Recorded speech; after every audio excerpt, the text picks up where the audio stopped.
Il attendait que le soleil s'éteigne. Là, on voit par exemple dans chacun des carrés, on voit bien Oona travaille depuis son enfance pour l'artiste. Elle va régulièrement prendre la pause chez lui. Qu'est-ce que ça veut dire de reprendre?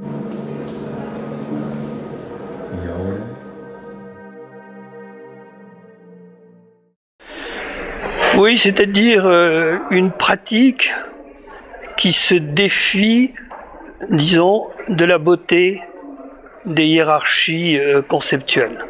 C'est-à-dire qu'il y a une sorte d'égalité dans l'appréhension, la tentative d'appréhender le réel, de rendre compte de quelque chose qui tout de même existe, qui est là, au moins dans votre corps, dans votre pensée, dans votre éprouvé, et qui passe pour le faire, pour l'installer, disons, dans le plan du tableau, par une ascèse particulière, c'est-à-dire qu'il faut surtout pas, il me semble, hiérarchiser les données telles que, justement, l'enseignement, la philosophie, enfin les gens sérieux qui parlent de choses sérieuses, positionnent, disons, les notions, les concepts.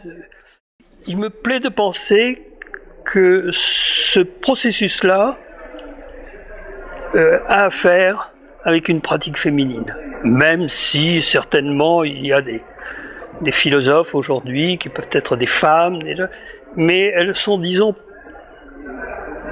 peut-être par l'expérience corporelle de ce corps qui se rappelle à vous régulièrement, de la jeune fille à la femme mûre, régulièrement, tous les mois, ce cycle qui fait que, bon, il y a une horloge là.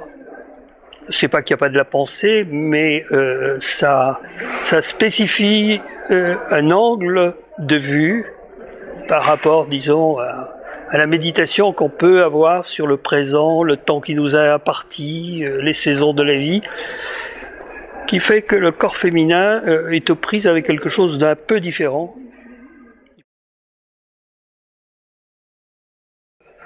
C'est difficile pour moi de savoir exactement, je suis pas sûr de ce que je peux dire, est-ce que c'est vrai, pas vrai, mais je crois qu'en tous les cas, très tôt, il y a eu une défiance du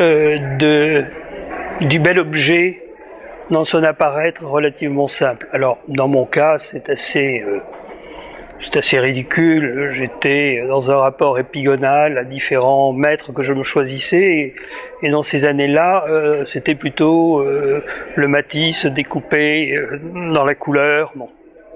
Et donc je suis parti de découpage dans lequel j'essayais de produire tout de même des rencontres avec de l'aléatoire par fente, lacération du plan, sous l'influence conjuguée à la fois de Matisse, mais aussi d'un drôle de Rastaquouère qui est Lucio Fontana. Et donc j'ai commencé à ouvrir cet objet qui me gênait par son apparence, efficacité et la simplicité avec lesquelles il livrait au regard un plan coloré. Et donc c'était pas du tout gratifiant, et ça l'est pas du tout aujourd'hui. S'acheminer vers le complexe plutôt que d'aller vers le simple, comme on nous l'enseigne continuellement, moi j'ai appelé ça tressage. Ce tressage, c'est par exemple, je vous parle, j'essaye d'évoquer des images, j'essaye d'évoquer des tableaux pour répondre à vos questions. Vous m'écoutez avec attention, gentillesse, et au même moment, alors que j'essaye d'évoquer certains tableaux, vous mettez d'autres représentations sur les mots que je vous livre.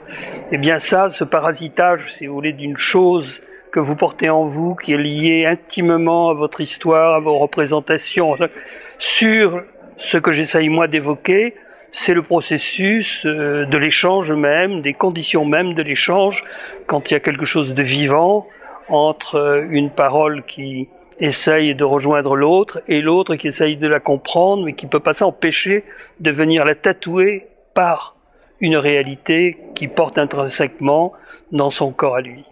Et c'est ça que j'appelle tressage. Alors c'est vrai que moi je me dis c'est ça le vivant, mais donc, mais en même temps je souhaiterais pas à mon pire ennemi de pratiquer le tressage. Mais enfin voilà, moi j'ai été embarqué là-dedans et toute ma vie j'ai cassé des objets qui risquaient d'apparaître comme des objets trop évidents, trop simples, pour essayer de fabriquer une machine à partir du complexe, mais en même temps à chaque étape de l'opération de bien assumer le fait qu'il y a quelque chose de l'ordre de l'empreinte qui se marque dans le plan du tableau à travers la touche du pinceau qui véhicule la couleur, enfin bon, toutes les procédures que je peux utiliser.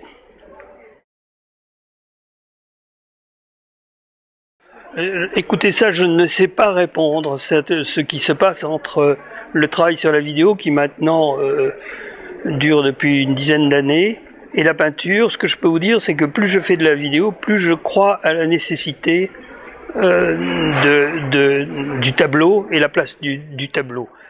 La vidéo, c'est le plaisir de capter ce qui vient de l'autre, de capter aussi des traces de mon propre regard, que ce soit dans l'écoute par les prélèvements que je fais sur la piste son, ou tout simplement quand je suis derrière la caméra par le fait que je livre le plaisir que je prends à me promener sur un corps, sur telle partie du corps. Là, il y a des effets de vérité. Ces effets de vérité, de les monter, m'importe, parce que c'est ce que l'autre me donne, ou ce que je retiens de ce que l'autre me donne. C'est des minuscules fragments que je mets en tension avec ce qui me préoccupe dans le présent, et je crois que c'est une autre façon de dire quelque chose. Ouna travaille depuis son enfance pour l'artiste. Elle va régulièrement prendre la pose chez lui. Ouna, Doué, Tré forment un trio d'amitié.